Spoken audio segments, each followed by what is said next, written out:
Boa noite, gente. O áudio tá ok? Vocês estão me ouvindo bem?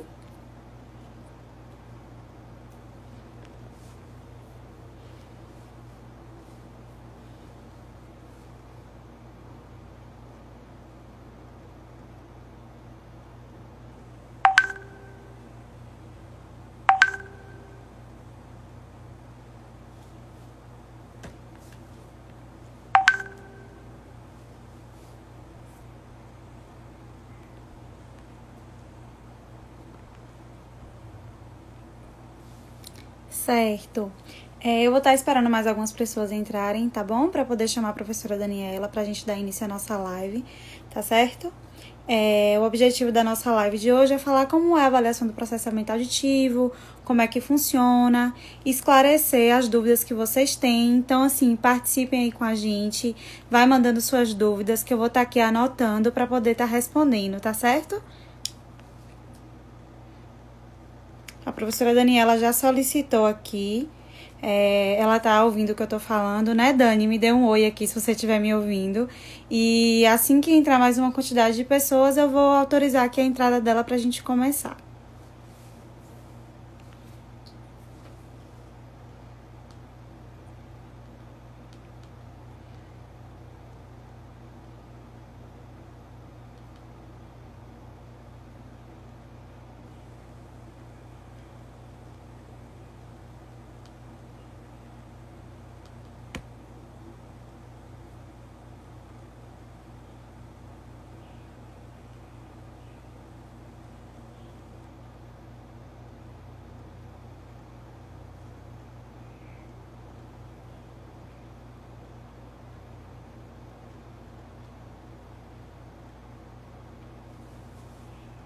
Pronto. Vou autorizar aqui a entrada de Dani pra gente dar início à nossa live, tá bom? Veja aí todas as dúvidas que vocês têm pra estar aqui digitando nos comentários.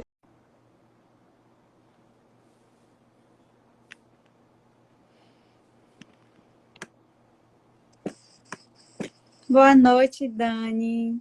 Seja Boa noite, bem-vinda. Raíssa. Obrigada. Tudo bem? Tudo bem? Gente, vou apresentar a professora Daniela para vocês, tá certo? Vou falar um pouquinho do currículo dela, da carreira profissional. Daniela é fonoaudióloga, especialista em audiologia pelo Conselho Federal de Fonoaudiologia, mestre em fonoaudiologia pela PUC de São Paulo, foi coordenadora pedagógica e atualmente é professora de curso de especialização e aprimoramento na área de audiologia e avaliação do processamento auditivo central. Atualmente também é fonoaudióloga pela WSA, pela Fonoton e Clínica IMOG, e também realiza exames e supervisões clínicas na área de avaliação comportamental do processamento auditivo central. Certo, Dani? Certo. Então, Dani, durante a divulgação da nossa live, surgiram algumas perguntas. E teve uma pergunta que eu achei bem pertinente para a gente fazer nesse Uhum. início para começarmos. Certo? Foi uma pergunta que uma pessoa fez. Assim, a partir de quantos anos é possível realizar o exame de processamento auditivo? Uhum. Sim, vamos lá. Eu costumo dizer que depende muito, depende mais da criança e de qual o objetivo da avaliação do profissional que fez a solicitação. Porque existem duas coisas. Existe a possibilidade de fazer em crianças pequenas, mas a gente sabe, não só por estudos internacionais, até por uma recomendação da Academia Brasileira de Audiologia, que é o órgão científico que rege e que publica alguns direcionamentos da nossa prática, que o ideal é avaliar a partir dos 7 anos, porque só a partir dos 7 anos eu consigo fechar o diagnóstico, eu consigo fechar um relatório e colocar lá que a criança realmente tem um transtorno do processamento auditivo central. Abaixo dessa idade, a gente tem às vezes a gente pode ter algumas dificuldades. Tem alguns testes que a gente não tem padronização para essa idade. Antes dos 7 anos eu não vou eu posso conseguir avaliar, mas eu não vou conseguir fechar um diagnóstico. Eu posso sugerir que existem algumas habilidades que estão abaixo do esperado, né? para testes que eu tenho padrão de normalidade. E tem uma outra questão importante que é por que 7 anos, né? Não é um número cabalístico, não surgiu do nada. Antes dessa idade, a criança ela não tem, muitas vezes ela não tem comportamento, atenção e maturidade o suficiente para tolerar a avaliação. Eu sou apaixonada por avaliação do processamento auditivo, mas eu brinco falando que é uma tortura chinesa, né? Você vai ficar 45 minutos com a criança falando e repetindo muitas coisas, então é uma avaliação que ela é cansativa. Então tem vários pontos ao longo do tempo que eu faço a avaliação, só não vou falar desde quando eu sou formada, porque eu não gosto de falar a idade. Eu já peguei crianças de 6 anos que tinham acabado de completar 6 anos, ou seja, muito novinhas, que aguentaram fazer a avaliação, né, numa pancada só, assim, sem precisar de intervalo, sem precisar explicar muito, sem precisar ficar negociando. E já peguei criança de 8 anos e meio que deu um baile e eu não consegui colocar o fone para fazer imitanciometria. Então, um bom parâmetro, por isso a necessidade de sempre, né? É essencial, mandatório a gente fazer a avaliação audiológica básica antes da avaliação. Precisa fazer. Então, é um bom parâmetro olhar o comportamento da criança na audiometria. Se for uma criança que ainda não tem 7 anos, mas ela aguenta fazer a avaliação audiológica básica inteira, não é fazer 500, 1, 2 e 4, que a gente faz em criança pequenininha, porque a criança não tem atenção, é fazer a avaliação inteira de 250 a 8.000, da mesma forma que a gente faz com um adulto, ou seja, sem precisar de brinquedo, sem precisar de condicionamento. Se ela consegue, se ela permite colocação de fone, fazer imitância, se ela aguentou fazer tudo isso, então provavelmente ela consegue fazer a avaliação do processamento auditivo. Se o profissional que acompanha essa criança em terapia, seja o fonoaudiólogo, psicopedagogo, psicólogo, que está em acompanhamento com essa criança, que é quem conhece a criança, e acha, né, fez a audiometria está normal, que também é outra coisa, e ela tem maturidade, a gente pode fazer. E mesmo, muitas vezes, mesmo sem o diagnóstico, a gente consegue dar alguns insights para direcionar a terapia e acompanhar essa criança. Teve uma fono que perguntou se o ideal é fazer em 2 sessões. Depende muito. É a mesma coisa, depende muito depende de 2 coisas. Depende do comportamento da criança e depende do seu funcionamento de agenda no consultório. Tem locais que só fazem 2 sessões, tem locais que trabalham com uma agenda mais restrita, às vezes de 30 em 30 minutos, aí não dá para fazer, precisa marcar em 2. E também depende do tempo de experiência que você tem com o seu audiômetro e com a instrução do teste. Eu hoje, a maioria dos pacientes, eu atendo em uma sessão, porque a gente vai pegando muito a mão de como a gente dá a instrução. A instrução ela tem que ser curta e ela tem que ser clara, porque senão se a gente ficar falando demais, a gente distrai a criança e ela já nem lembra mais a tarefa que ela tinha que fazer. E depois de muito mexer, né, a gente aprende a mexer nas coisas muito de olho fechado e fazer anotações e fazer tudo ao mesmo tempo. Então, se a criança é uma criança que não tem nenhum problema, nenhum outro comprometimento de atenção importante, muitas vezes, se a gente já tem uma certa experiência, num domínio, a gente consegue levar a avaliação de um jeito que a gente termine em uma sessão, né? Até porque a gente tem muitas recomendações, não só daqui, mas de fora, de que a avaliação ela precisa ser, ela não pode ser cansativa. Então você tem que ter poucos testes que sejam, que consigam avaliar efetivamente a habilidade que você está procurando. A não ser casos óbvios, né? A gente tem instituições de pesquisa que fazem 2, 3, 4 sessões porque eles estão avaliando um protocolo inteiro, a criança está passando por avaliação eletrofisiológica, tem uma série de outras coisas. Na rotina do consultório, não é obrigatório fazer em 2 sessões. Vai depender da criança, né? E também da sua habilidade ali com o seu equipamento, com os testes. Exatamente. Também na minha prática clínica eu observo muito isso. As pessoas ligam perguntando, é uma sessão só? Eu falo, depende muito da criança, da demanda. Então, assim, eu acho que uma anamnese rica quando a gente faz, quando a criança vem também, para entender todo esse histórico, porque está sendo encaminhada, né? Já chegou para mim crianças de 5 anos que o neuropediatra mandou porque queria fazer diagnóstico diferencial para TDAH. E aí eu converso com ele, assim, né? Eu sempre busco pegar o contato para conversar. Com 5 anos, poucos testes a gente consegue fazer. Exatamente. Você sabe como é. Fora que a atenção da criança é muito pouca nessa idade. Se ela tiver associado um déficit de atenção, ainda é mais difícil ainda para a gente conseguir, né? Exatamente. Então, já teve casos de eu conversar com neuropediatras e eles dizer, não, Rai, tudo bem, então vamos esperar fazer 6 anos para ver o que, é que a gente consegue avaliar melhor. Enquanto isso, eu mando para terapia. Tem alguns que optam por medicar, tem outros que não. Então, nesse caso, eu sempre gosto de estar conversando, tá certo? Exatamente. Acho que isso é importante, né? São 2 coisas na sua fala que são importantes. O contato com o profissional, sempre que possível. Primeiro porque você estabelece um vínculo, você mostra o interesse, você faz um contato, né, com profissionais, principalmente quando a gente está em cidades menores, onde tem poucos profissionais, você acabou de começar a trabalhar e os profissionais da cidade não te conhecem, então é um networking muito bom de fazer o contato com o profissional, muitas vezes para entender qual foi o percurso, né, daquele paciente. E também isso, se não dá para avaliar, né, eu já tive, né, coisa de perguntas assim, mas e aí o que faz? E a criança vai ficar sem nada? Não, a criança não vai ficar abandonada.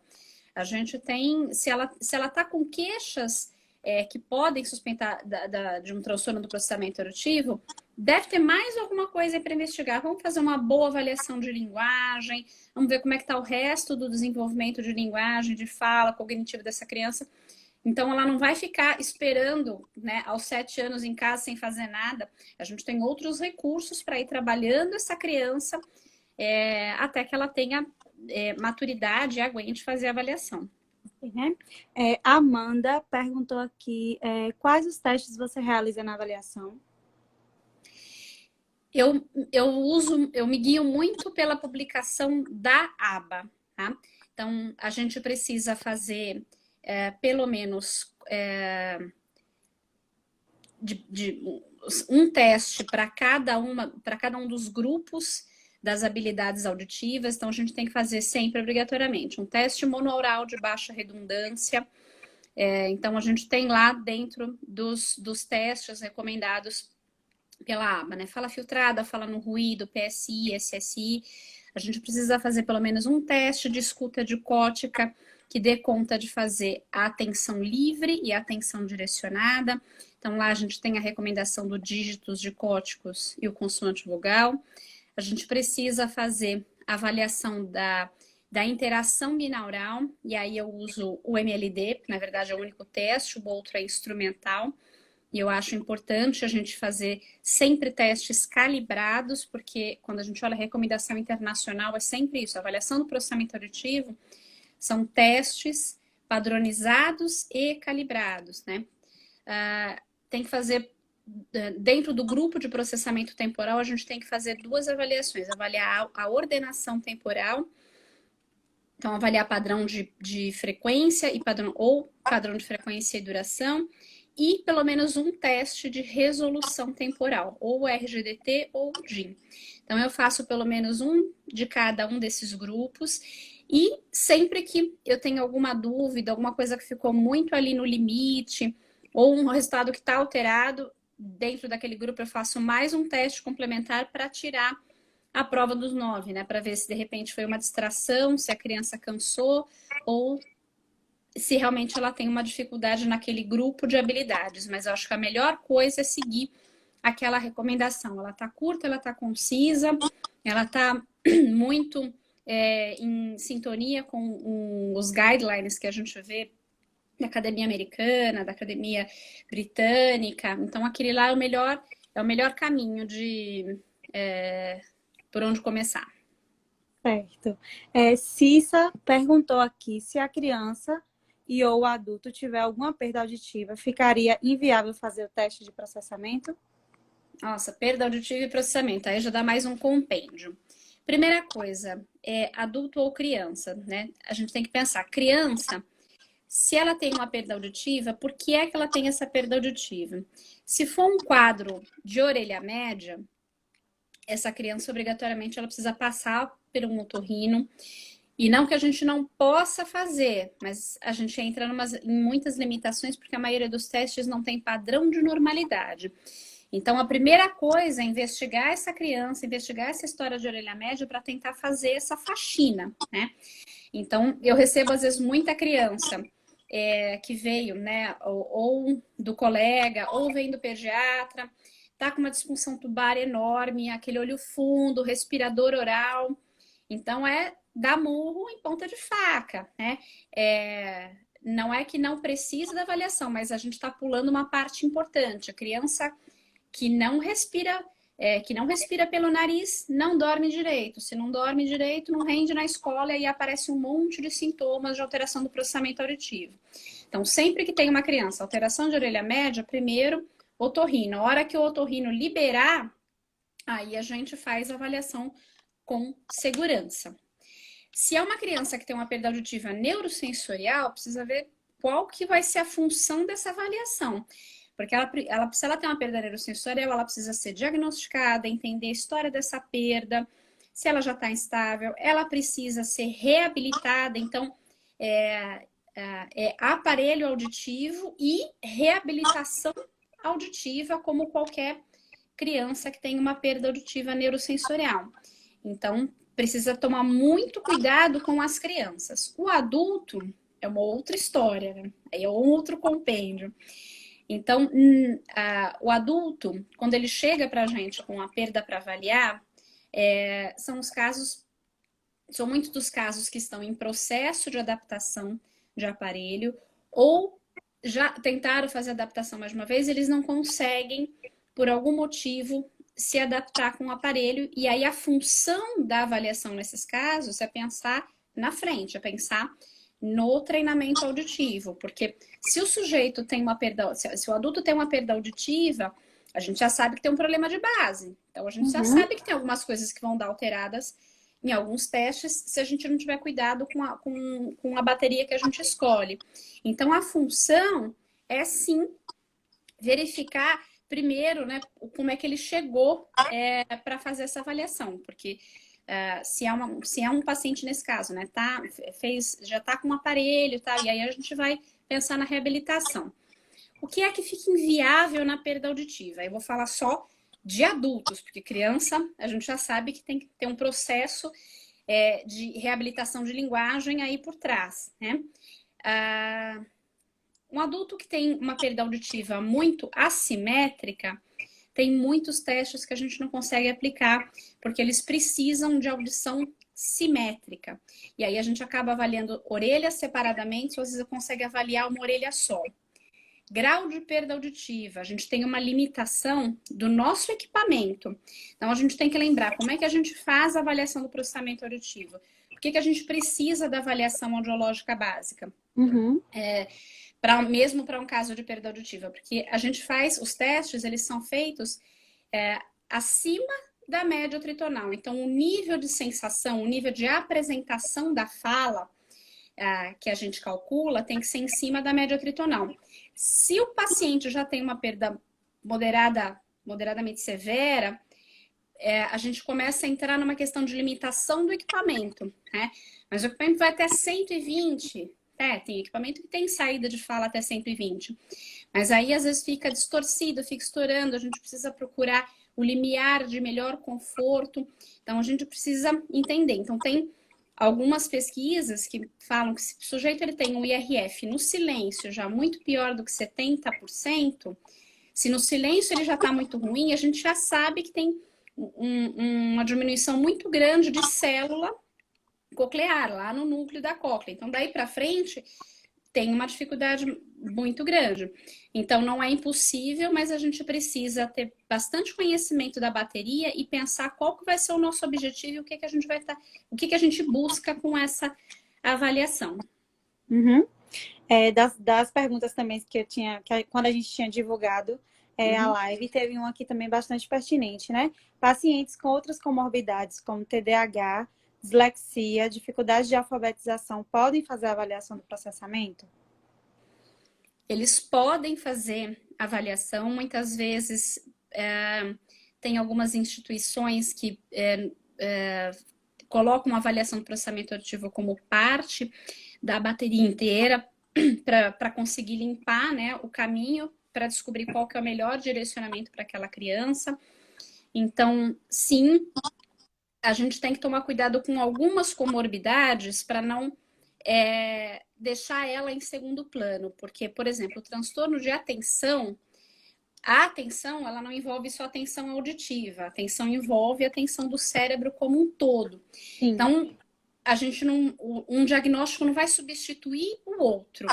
Então, ela tem um transtorno de atenção e ela pode ter ou não, junto com isso, um transtorno do processamento auditivo. Para criança com transtorno de atenção, qual que é o maior cuidado que a gente precisa ter? Essa criança, ela chegou para a gente medicada ou não? Eu já tive contatos com neurologistas que fazem avaliação, por exemplo, sem a medicação, porque aí a gente vê o quanto que a criança atende atenção, quanto que ela aguenta na avaliação, porque 45 minutos com fone, repetindo uma coisa atrás da outra, não é fácil. E depois da medicação, para ver se ele consegue manter a atenção. E aí, se ele consegue ficar todo esse tempo na avaliação, isso, né, serve como um parâmetro, algumas dicas de como é que será que essa criança vai conseguir aguentar manter a atenção na escola. Quando a criança chega sem a medicação, por exemplo, hoje eu atendo aos sábados, né? Hoje eu só consigo fazer clínica no final de semana. Então, quando a criança chega sem medicação, porque o médico pediu para suspender, e aí no final de semana, às vezes eu não consigo entrar em contato com o médico, qual que é o cuidado que a gente precisa ter? Deixar isso descrito e deixar o seu contato para esse profissional, para esse neurologista. Porque se ele quiser que você repita com a medicação, a gente precisa fazer um retorno. Então, são esses cuidados. A mesma coisa, crianças, por exemplo, com alguma deficiência cognitiva. Então, o diagnóstico do processamento auditivo, ele não vai passar por cima disso. A gente já sabe que ela tem uma deficiência cognitiva de base. Se a gente conseguir fazer a avaliação, né, precisa entender, a função não vai ser dizer se ela tem ou não transtorno, vai ser direcionar a terapia fonoaudiológica dessa criança como um todo. Então, essas crianças com comorbidades, elas podem ser avaliadas, a gente tem que tomar muito cuidado e para não deixar o outro diagnóstico por baixo. Lembrar que sempre que tiver alguma outra comorbidade, principalmente que envolvem áreas importantes, né, do cérebro, como a atenção, o nosso diagnóstico ele vai ser, ele não pode passar por cima. Né? Certo. Teve uma outra pessoa que perguntou aqui, TW Candrade, crianças com autismo podem fazer a avaliação do processamento? É o mesmo pensamento das outras comorbidades. O autismo, ele é um compêndio inteiro, né? Tem crianças que passam completamente despercebidas, assim, né? A criança é um pouco... a gente acha a criança um pouco mais... A gente que é muito macaco velho, a gente percebe a hora que a gente vai pegar na recepção. Mas tem algumas crianças que elas parecem só um pouco mais tímidas, um pouco mais fechadas. E tem autista que não tem contato nenhum, né? Então, vai depender muito do grau dessa criança. E aí, outra coisa também, né? O nosso diagnóstico não vai substituir o diagnóstico que ele tem de autismo. Tem autistas que não têm contato nenhum e ainda não desenvolveram fala. Nessas crianças, não dá para fazer, porque é uma avaliação que ela é subjetiva, ela é completamente comportamental, então a gente depende o tempo todo do contato. A criança ela precisa ter um nível de compreensão suficiente para entender a instrução que você está dando e um nível de linguagem expressiva suficiente para que você consiga entender as respostas dela. Então, a gente pode avaliar desde que a criança, desde que seja possível. Certo. Cissa está aqui perguntando, para fazer a avaliação do processamento auditivo, quais são os equipamentos necessários? Audiômetro de 2 canais, sempre, tá? É a primeira aquisição que a gente precisa. A gente pode, se você já tem um audiômetro de um canal no consultório e ele tá bacana, você não precisa se desfazer dele. Você pode comprar só o equipamento de processamento que a gente vende aqui, né? Tem empresa que vende aqui no Brasil. O primeiro, né? O que eu tive, que eu tenho até hoje, que é o que eu carrego às vezes para dar aula. Ele é pequenininho, então ele faz só o processamento. Ou, se você tem um equipamento de 1,5 canal, tem adaptador para converter ele em 2 canais. Se você não tem nenhum desses equipamentos, aí o gasto tem que ser a aquisição de um audiômetro de 2 canais. E aí precisa testar bem, procurar. Quando é um fabricante que você não conhece, dá uma fuçada, joga em rede social, né, para as amigas. Olha, tô querendo comprar esse aqui, funciona mesmo o processamento? Porque eu já vi gente ser enganada, e aí não eram 2 canais, era 1,5, aí você gasta 2 vezes. Então, comprando equipamentos de bons fabricantes, qualquer equipamento de 2 canais. Certo. TWK Andrade está aqui perguntando, crianças com fissura palatina, que tem disfunção tubária, pode fazer a avaliação do processamento? É o mesmo pensamento da criança com alteração de orelha média por outros motivos. A gente sabe que a criança com fissura ela tem um quadro que é crônico, muitas vezes. Então, qual é o cuidado que a gente precisa ter?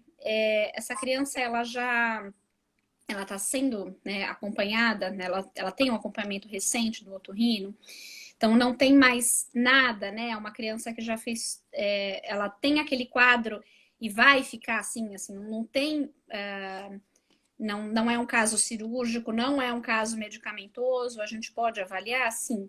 Mas, claro, alguns testes a gente sabe que eles sofrem maior interferência e dependendo do grau dessa disfunção, se tiver um pouquinho de alteração da via aérea, se tiver a presença de um gapzinho, isso configura uma perda auditiva e aí a gente tem que tomar cuidado com a interpretação por conta da normalidade. Padrão de normalidade a gente tem para pacientes com audição normal na maioria dos testes. Os únicos testes que não sofrem alteração, que não sofrem com alteração periférica, com perda periférica, são os testes de processamento temporal, padrão de frequência e ordenação. Os outros sofrem mais ou menos, e aí a gente tem que olhar se tem algum padrão de referência para perda. Certo. A Amanda está aqui perguntando, você realiza treinamento auditivo? Se sim, como é o seu plano de tratamento? Não, hoje eu já não faço mais. Nos 2 consultórios onde eu trabalho, eu tenho uma colega que faz, porque durante a semana eu tenho um outro trabalho em uma empresa de aparelho auditivo. Então, o treinamento auditivo, como ele tem que ter uma regularidade, não dá para fazer, né, sábado a cada 15 dias. Então, hoje eu já não faço mais. Eu não trabalho mais com treinamento há 5 anos e pouquinho, faço só avaliação. Certo. Bastidas está aqui perguntando, dentre os testes monoaurais, qual que você indica, qual que você aplica habitualmente? Carmencita, essa é minha colega de turma. Capciosa. Eu estou usando fala filtrada, fala no ruído, criança muito pequena, que não consigo entender nem com tecla SAP. Eu uso PSI, porque aí a gente tira a fala, né? E usa as figuras, a gente elimina uma possibilidade de erros. Então, de rotina, são esses 3 o que eu mais utilizo. O SSI, eu tenho provavelmente, não sei se por conta da população que eu atendo, eu consigo usar, eu uso ele muito mais com adultos, porque com crianças eu sempre recebo criança com muita dificuldade de leitura. Então, esse é o que sempre fica dos 4 que a gente tem na lista da aba. O SSI, para mim, é sempre o que fica na última opção, por conta de sempre receber paciente com dificuldade de leitura. Mas via de rotina, fala filtrada e fala no ruído e PSI. Certo. Cissa está aqui perguntando, para avaliação do processamento, temos que, além do audiômetro apropriado, adquirir algum software? Software não, você precisa dos testes, tá? Alguns são comercializados aqui no Brasil, com esses testes, né, que são da professora Eliane Chachá, de Pereira e Xoxá, comercializado pela Profono. A gente tem a maioria dos testes, porque esses estão na versão para o português. Então, dentro desse material, você vai encontrar os testes monorais de baixa redundância, os testes de cóticos, mas você vai precisar também adquirir alguns testes que são comercializados fora do Brasil, tá? Pela Auditec, que, por exemplo, os testes de padrão temporal, o padrão de frequência e duração, a gente tem os testes da Auditec e do Music. Esses a gente não tem aqui no Brasil, tem que adquirir fora. Teste de interação binaural, o único teste que a gente tem é o MLD, a não ser que você tenha um audiômetro, por exemplo, o AC40, porque dentro do Interacústicos, o AC40 ele vem na programação. E os testes de resolução temporal, a gente também não tem aqui no Brasil, tem que comprar fora. E aí é um investimento, esse é o investimento inicial que você precisa fazer. O audiômetro, comprar a bateria de testes aqui do Brasil e fora do Brasil adquirir essa complementação, tá? Porque senão a avaliação ela fica incompleta. Certo. A gente não consegue, né? Fechar direitinho exatamente. Se não tiver todos. Thales Bernardo está aqui perguntando, na ausência do teste GIM, qual posso usar? RGDT, Random Gap Detection Test, que é do Bob Keefe. Certo. Mais uma perguntinha aqui, Dani. Pacientes com trocas na fala ou na escrita devem fazer avaliação do processamento? Não, eu não gosto do devem, assim, acho que eles podem fazer. Paciente com troca, a primeira investigação, né, parece bobagem, né, mas a gente precisa olhar para essa audiometria. Eu já recebi paciente que já estava há bastante tempo em terapia, com história de troca, para fazer direto a avaliação do processamento auditivo. E aí eu descobri que essa criança tinha uma perda auditiva neurosensorial descendente, provavelmente progressiva, pela história que a gente foi pegando, né? Porque aí a gente foi caçar, né? Traz a mãe, traz o irmão para fazer a avaliação. Então, este é o cuidado. Para ter certeza de que essas trocas não têm nenhuma origem periférica. Se ele já está em processo de terapia, e aí, né, você já terminou a sua avaliação inteira de linguagem, percebe que essas trocas, elas podem não ser só por uma questão articulatória, pode ser que seja alguma coisa de discriminação auditiva. Sim, é importante que elas façam, porque aí a gente consegue dar mais pistas e mais dicas para esse fonoaudiólogo direcionar a avaliação dele, a terapia. Certo.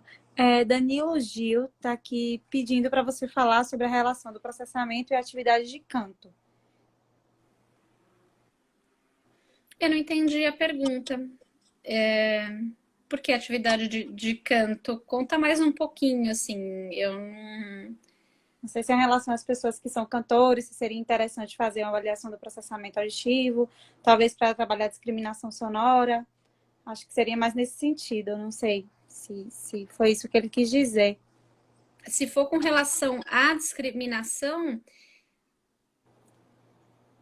tem que verificar muito se existe a queixa, né? Não vejo como via de regra.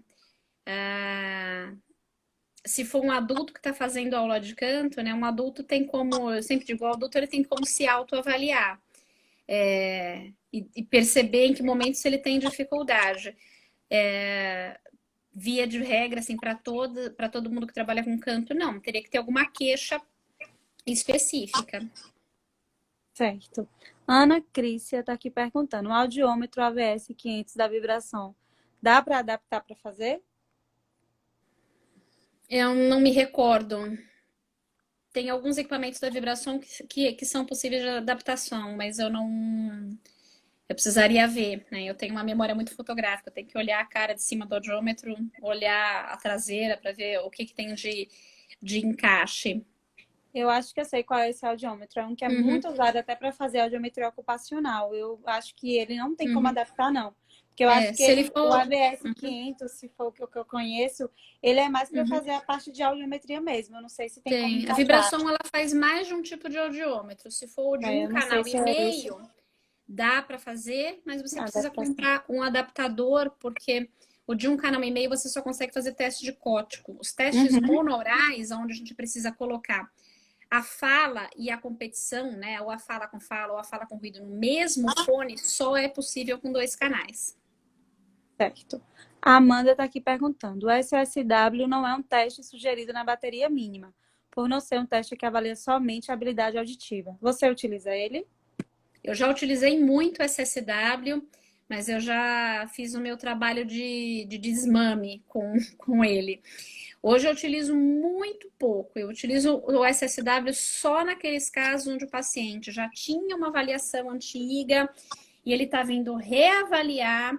E aí, até para que a fono tenha um comparativo, eu utilizo. Paciente de primeira avaliação, eu estou seguindo a recomendação da aba sem peso no coração.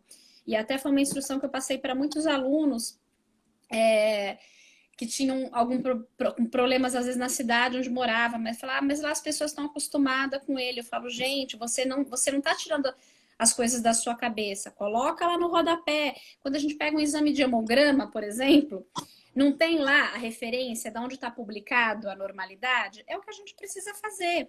Então, no meu relatório hoje, quando a gente, no consultório, no final do relatório, antes de descrever a alteração, a gente já tem uma frase onde a gente tem lá a menção de que os testes escolhidos para esta avaliação, eles, né, a gente escolheu de acordo com a idade e com as recomendações. Rodapé e o material da aba.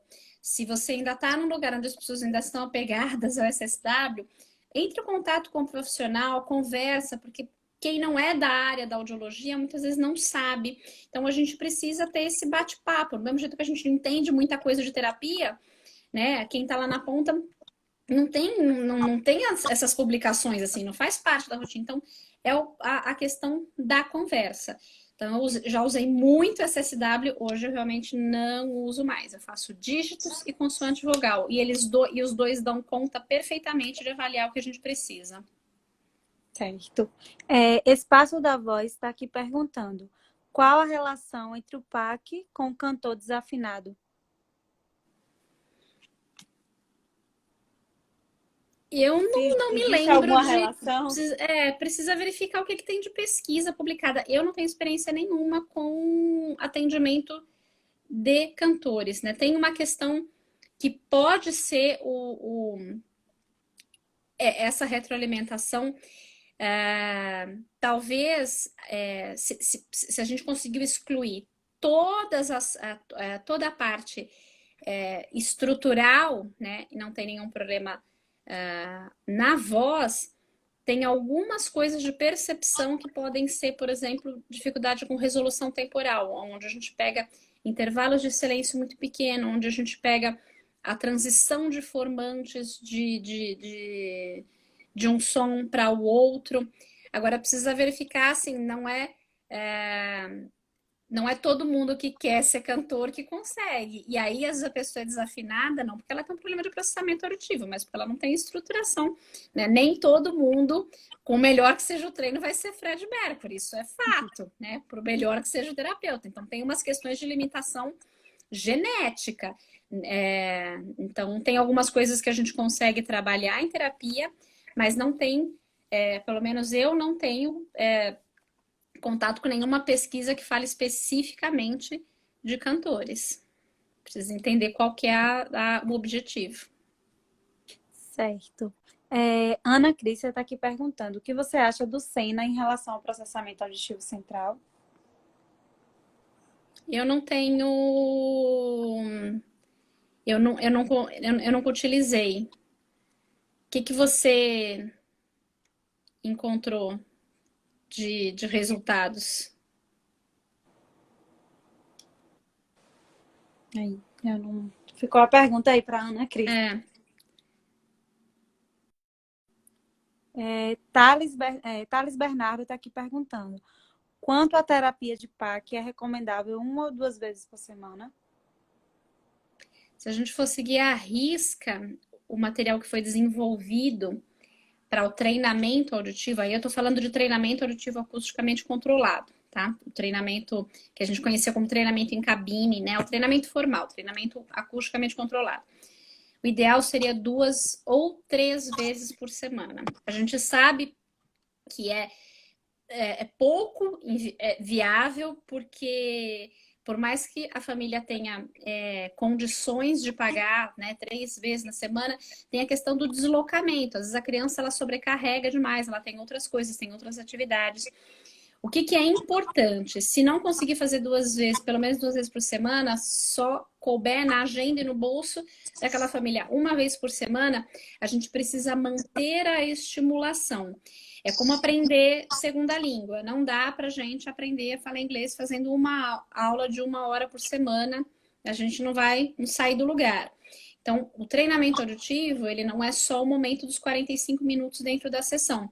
A gente precisa sempre ter atividades todos os dias para manter aquele LTP, né? Que é essa estimulação de longo prazo do cérebro. Então, se eu a primeira sessão, estou trabalhando com tarefas mais simples, eu vou passar tarefas para casa, para ele fazer um pouquinho por dia.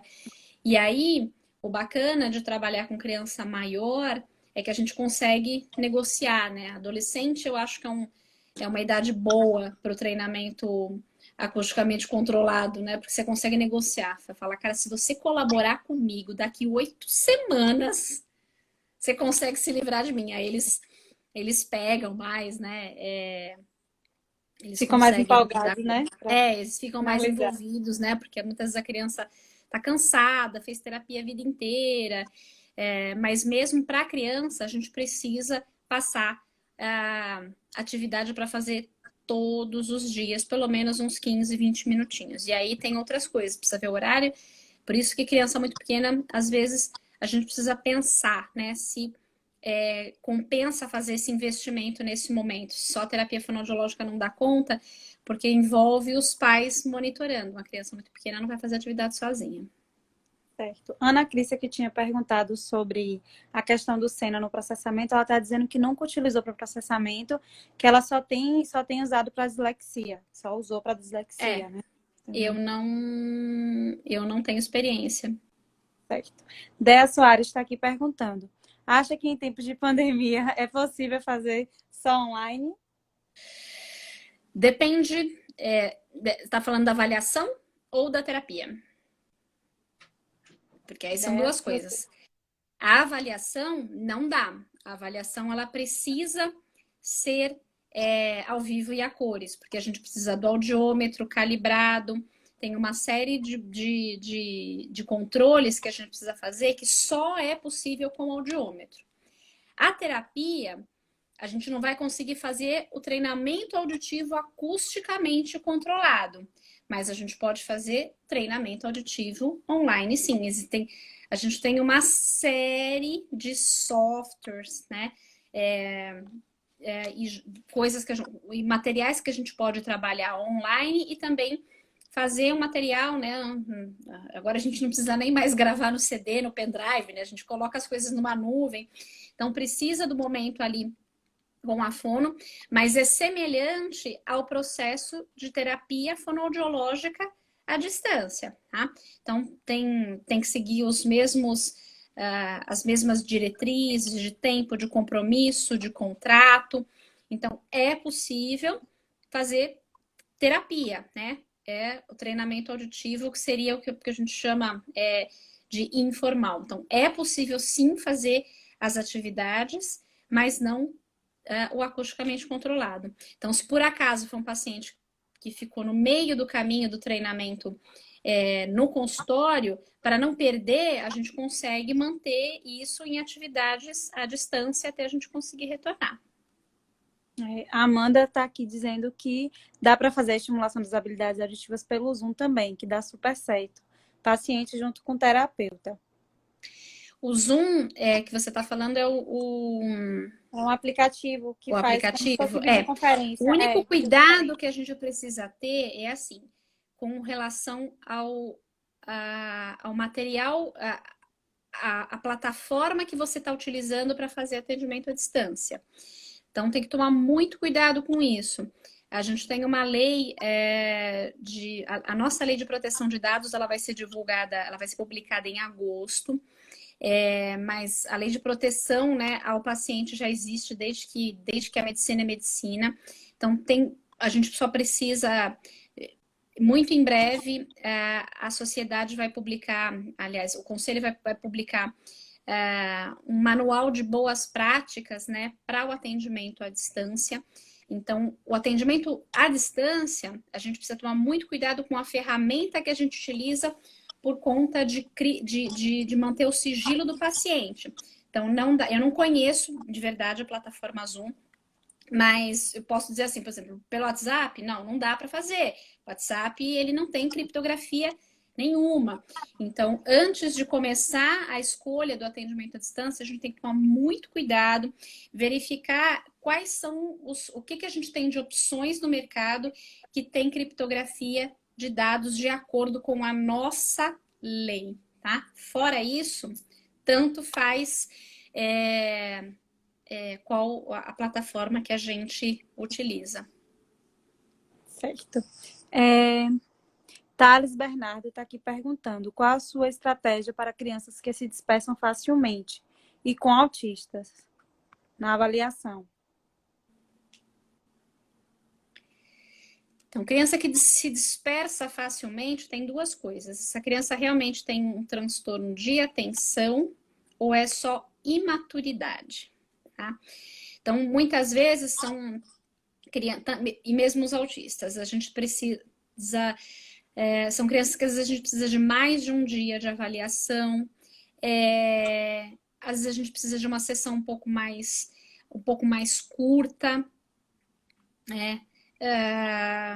Para não sobrecarregar e não ter um resultado falso positivo. Retomo a questão, né? Pode avaliar autista? Pode, assim como todas as outras comorbidades. Precisa verificar se é possível e qual que vai ser a função de uma avaliação do processamento auditivo para essa criança. Tá? Então, só entender isso. E a criança dispersa, a mesma coisa, né? A gente, depois de muito tempo de atendimento, né, de mão com o paciente, a gente consegue separar muito bem o joio do trigo. Tem crianças que a gente sabe que são transtorno de atenção, né? E tem crianças que a gente sabe que o problema é só comportamental, é terapia para criança e para família. E aí a gente colocar, né, as nossas observações no relatório. E se precisar, né, fazer em mais de uma avaliação. Então, por exemplo, uma criança de 9 anos, uma criança grande, tá, madura, que você precisou fazer em 2, 3 sessões, tem alguma coisa errada, né? Então, deixar isso no relatório, de que a criança tinha dificuldade para manter a atenção nas tarefas. Se é uma criança que não é só o transtorno de atenção, descrever que ela tinha comportamento de, né, verificar se isso é um comportamento de desatenção ou de recusa para a atividade, e tudo que a gente puder passar de informação para o profissional que atende essa criança é importante. A gente que é da avaliação, a gente vê a criança em 1, 2 sessões no máximo, então a gente conhece pouco da criança e daquela família. Então a gente precisa estar muito atento e tentar perceber todos os sinais para deixar essas questões no relatório de maneira cuidadosa. Certo. Nosso tempo está quase chegando no final aqui, Dani, mas tem mais uma pergunta. Eu acho que dá tempo de Maria, responder. ai, que saudade, tô vendo gente aqui. É, paciente com dificuldade de alfabetização e que apresenta troca dos fonemas surdo-sonoro na escrita e na fala, pode ter o processamento alterado?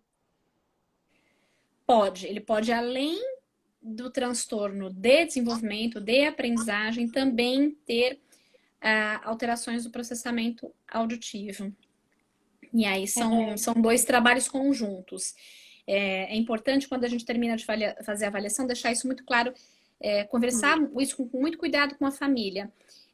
Que não é só sair da terapia e fazer o treinamento auditivo que vai resolver o problema, porque a gente vai matar uma coisa.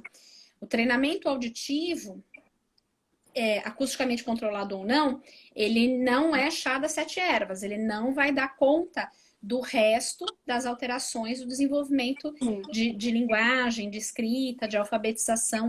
Vai ter que ser um trabalho conjunto, mas as coisas elas podem ser alterações comórbidas.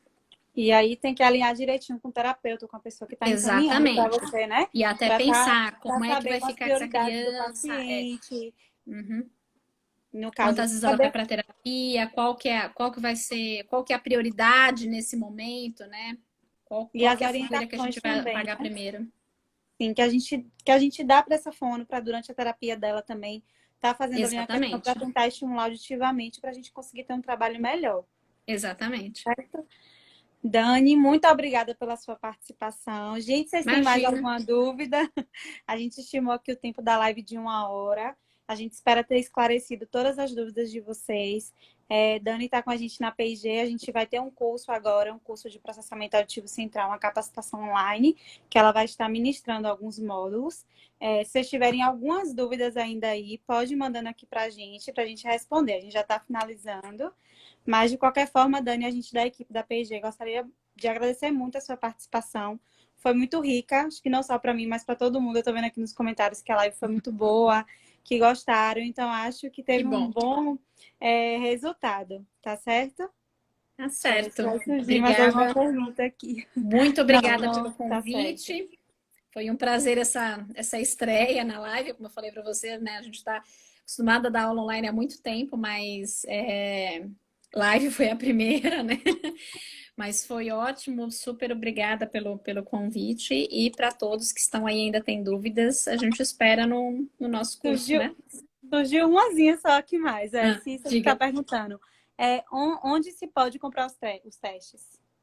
Os aqui no Brasil são revendidos pela Profono. Eu esqueci o nome da Boctoy, que é a livraria que tem uma outra aqui em São Paulo, que fica dentro da Dergic, que eu esqueci o nome, mas a Boctoy é a que está sempre no congresso lá com o standzinho. Os outros internacionais é na Auditech, auditech.com. Tem uma Auditech aqui no Brasil que faz calibração de equipamento, não é essa, não atormentem o equipamento, é auditech.com, é fora do Brasil, ela é americana. Certo. Pronto, Dani, não surgiu mais nenhuma pergunta. Mais uma vez, obrigada pela sua presença e pela sua Obrigada a participação. vocês. Tá certo?